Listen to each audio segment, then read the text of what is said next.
These things are for humans. How can they possess that which you cannot? You are light.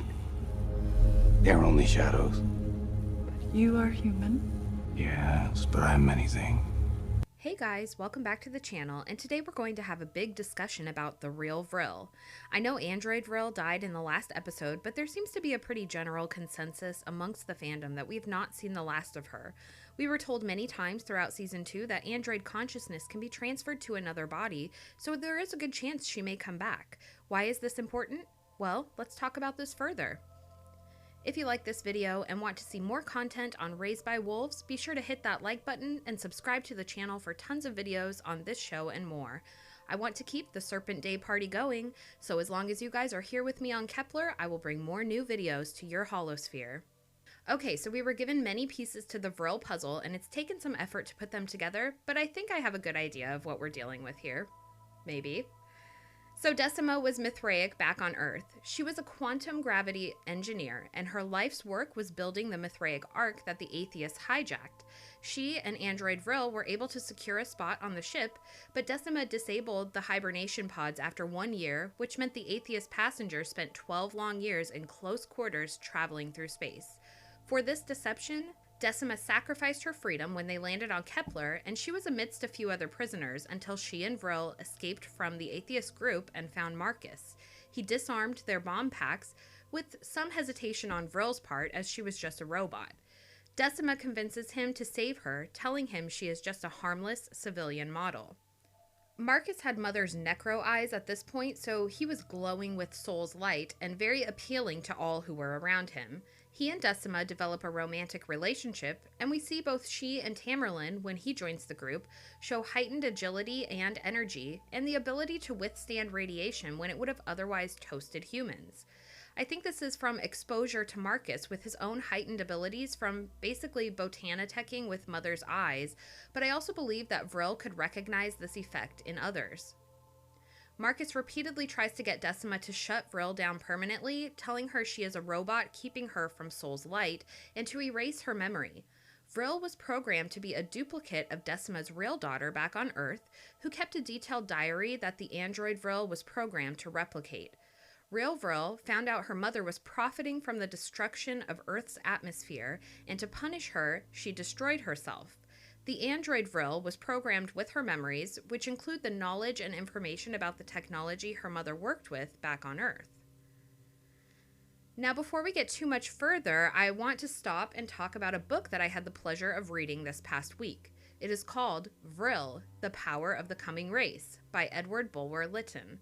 This book was written in 1871, and it's about a man who is a mining engineer, and he and his friend descend into a chasm, but in the process suffer a fall in which his friend is killed. The narrator wakes to find a light deeper in the tunnel, and so he follows the lights to find a subterranean culture of advanced humanoids who have survived countless years beneath the surface of the earth. The antediluvian society is very reminiscent of the Sumerians and the Anunnaki, and even some of their root words are similar to what we know of the Anunnaki's language. They have technology far advanced to our own, even for current times, and they make use of a substance called Vril, which powers their society, but also gives them preternatural abilities, which range from healing to destruction. Vril is described as: this fluid is capable of being raised and disciplined into the mightiest agency over all forms of matter, animate or inanimate. It can destroy like the flash of lightning, yet, differently applied, it can replenish or invigorate life, heal and preserve, and on it they chiefly rely for the cure of disease, or rather for enabling the physical organization to reestablish the due equilibrium of its natural powers, and thereby to cure itself. By this agency, they rend way through the most solid substances and open valleys for culture through the rocks of their subterranean wilderness. From it, they extract light, which supplies their lamps, finding it steadier, softer, and healthier than the other inflammable materials they had formerly used.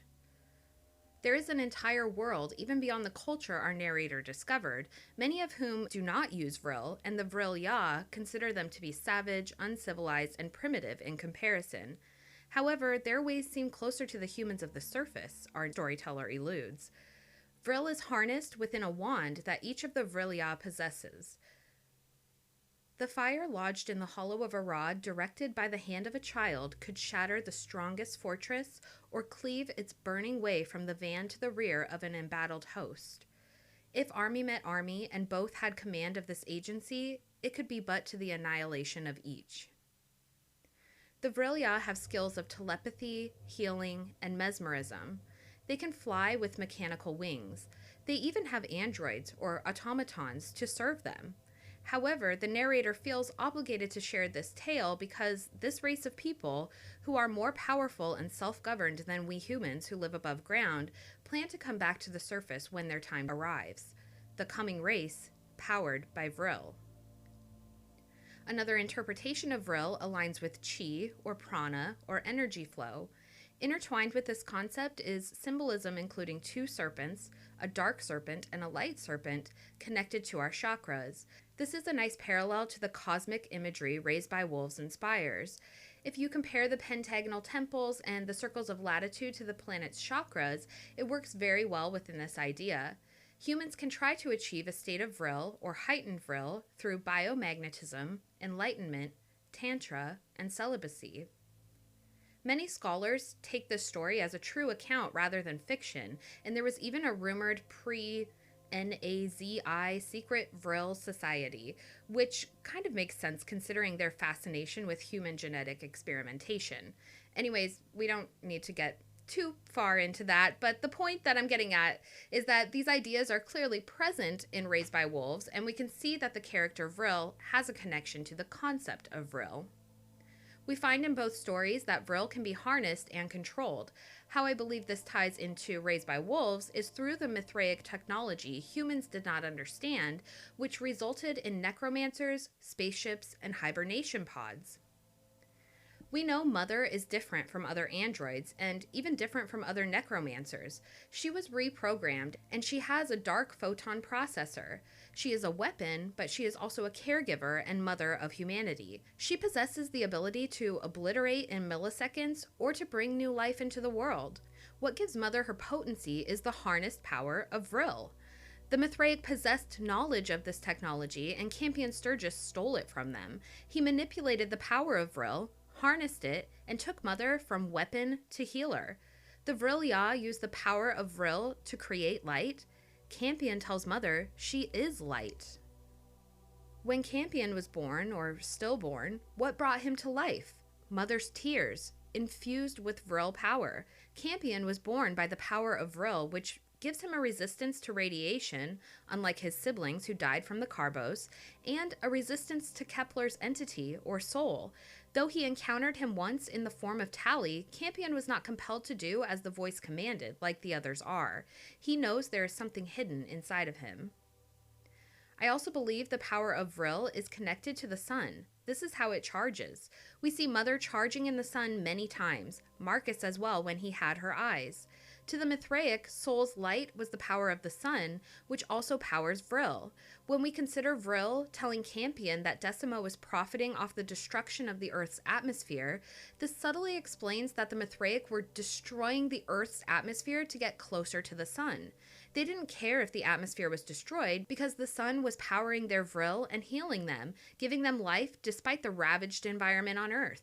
They created ships to take them from Earth to a predestined location found in the Mithraic scriptures, powered to fly by Vril.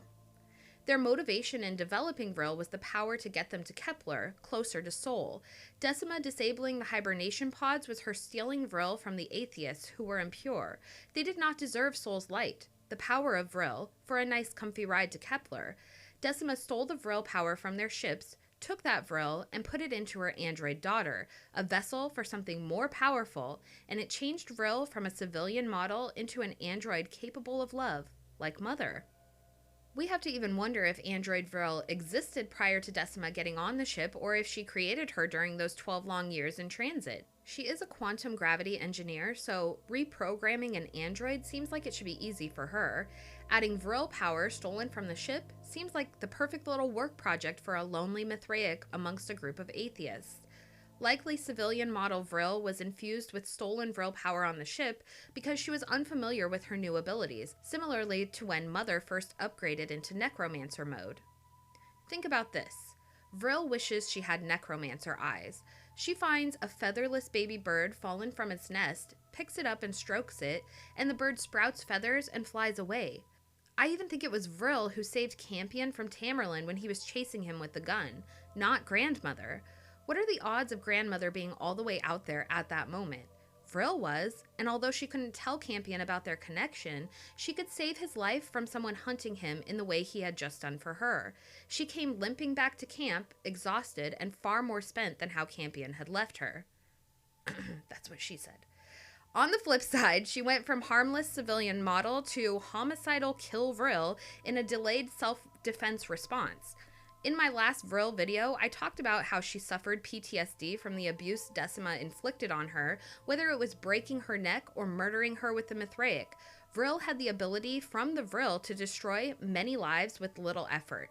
She killed the Mithraic in their temple really quickly and made an offering of her mother's life over the whole, her blood dripping down to the planet's core. I also think Decima and Campion Sturgis knew each other, and that may even be how Decima got onto the ship to begin with. They were both Mithraic and ultimately ended up on the atheist side.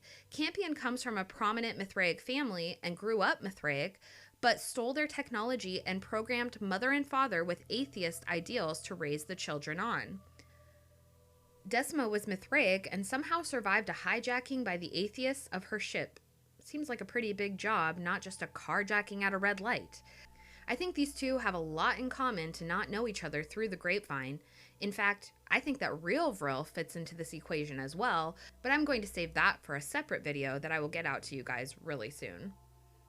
While Vril is connected to the sun, I think we can all agree that Soul, or the entity, is clearly connected to the 3 moons. We see the moons align when things are going his way, so to speak. When number 7 was born, the moons aligned. When Vril's face was destroyed, the moons aligned. I've seen many comments about Soul's connection to the moons. It's actually a funny contradiction. Soul means sun, but Soul's light fuels his nemesis. I think Vril is Soul's kryptonite. It's powered by the sun, Soul by the moons. But a human resistant to Soul, like Campion, who is essentially a human botanitech product of Vril, is Soul's enemy.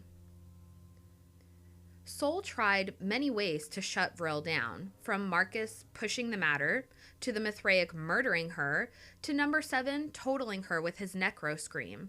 The words she was able to carve into the tree must contain the Vril recipe. She is a key to saving humanity.